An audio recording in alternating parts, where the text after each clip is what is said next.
আসন্ন দুর্গাপূজা উপলক্ষে সনাতন ধর্মাবলম্বীদের সঙ্গে মতবিনিময় সভা করেছে বাংলাদেশ জামায়াতে ইসলামী মেহেরপুর জেলা। বুধবার রাতে জেলা কার্যালয়ে এই সভার আয়োজন করা হয়। সভায় প্রধান অতিথি হিসেবে উপস্থিত ছিলেন জেলা আমির মাওলানা তাজউদ্দিন খান।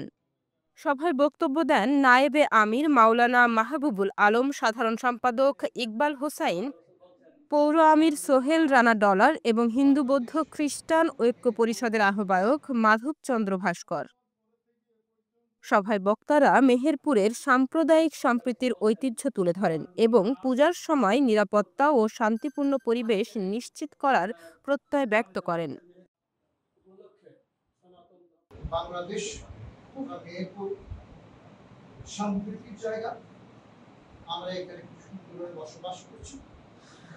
আমার বাড়ির সঙ্গে যিনি ছিলেন আমার মামা সম্পর্কে মামা ইসাহাদা, উনি তাবলিগ জামাতের আমির ছিলেন।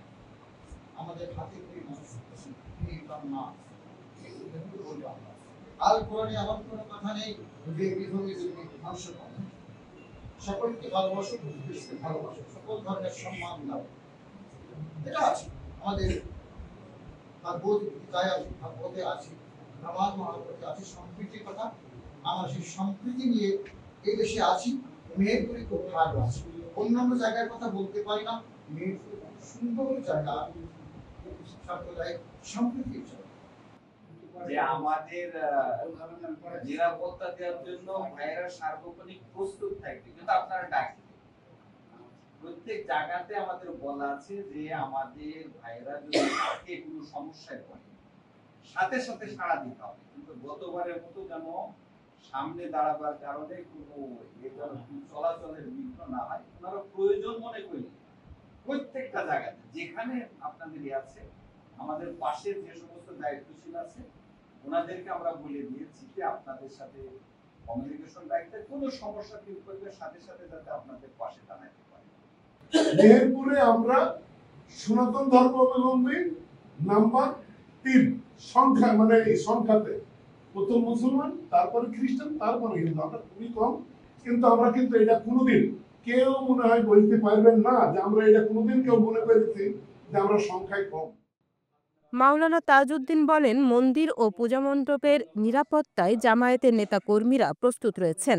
ধর্ম বর্ণ নির্বিশেষে সবাইকে সঙ্গে নিয়ে আমরা একটি শান্তিপূর্ণ দেশ গড়তে চাই। সভায় জেলার ৩৯টি পূজা মণ্ডপের নেতৃবৃন্দ অংশগ্রহণ করেন।